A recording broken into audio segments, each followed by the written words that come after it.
Sully, we're showing them how to clap asses today. Let's get the film rolling. Hit me. Come on. Hit me, tough guy. You call that a hit?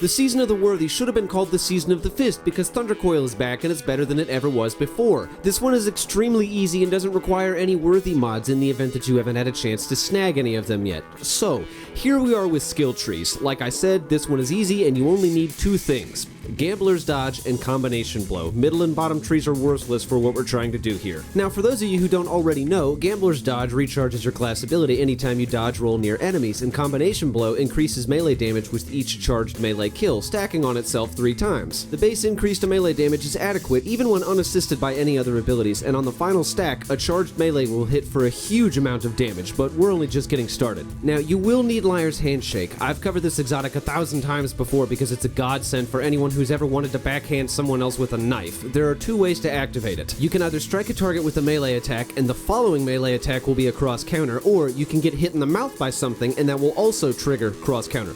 Now, cross counter is an extremely hard-hitting melee attack, and if you know what you're doing, you can stack it on top of 2 other buffs that are also extremely strong. Speaking of those buffs, we will talk a little bit more about them right now. Thunder Coil. I cannot stress this enough. You need this mod or you're losing out on a huge amount of damage. I don't remember the exact numbers off the top of my head, but Thunder Coil gives a huge increase to melee damage and it stacks on top of Combination Blow as well as the next buff that you're going to be taking for this. Another thing you want is Tyrant's Surge because it spawns a Warmind cell anytime you deal arc damage, though it does have an internal cooldown so guys like me can't break the game.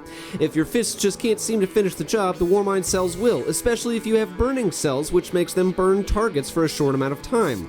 Definitely stack those, it is 100% worth it. Now, before we continue, there are 2 other mods that you can take with you that will make this even more broken, those being Sheltering Energy or Warmind's Protection. I did slot these, but not until after this video was already mostly finished, and because of time constraints, I really didn't want to go back and redo all of the footage here. So, here's how they work. Sheltering Energy grants an overshield when you grab a Warmind cell, and Warmind's Protection decreases damage dealt by targets within a certain radius of Warmind cells on the ground. If you can slot them, I would highly recommend it. You only need 1 gun in specific here, which is the Tractor Cannon, and that's because damaging a target with it weakens them for a short time and increases the damage you can deal.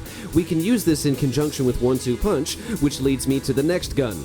Now, you do not have to use one small step. Some people don't like it, I think it's awesome. The fact remains that the only reason we're even using this here is because of 1-2 Punch, so any other shotgun that has said ability will also work. Your guns here are basically just the cleanup crew, your fists are going to do the talking. And for the energy slot, I'm taking the Recluse, simply because it really is still the best SMG that you can get in this game as of right now. The Seraph SMG is a close second, but to me, this is about as good as it gets because of the damage buff, so don't forget to slot anti-barrier around so the big baddies can get dead too.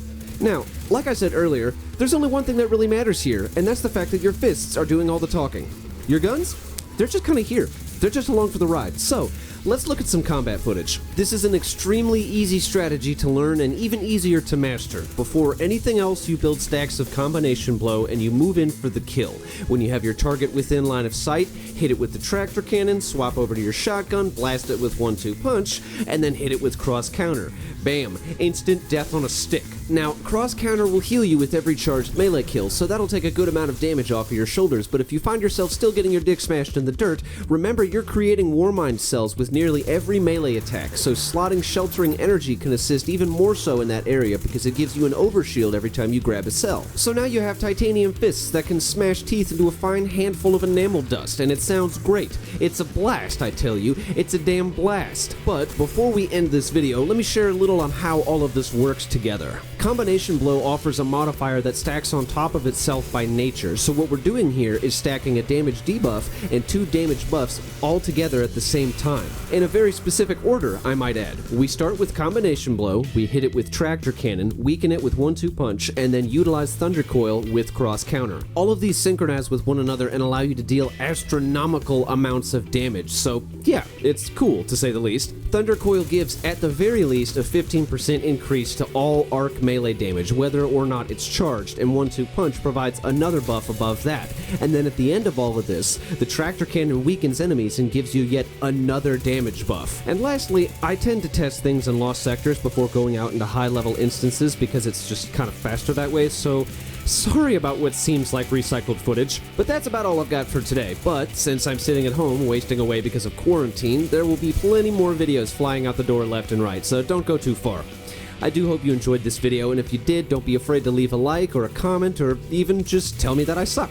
Subs are always nice too, let's not forget about that.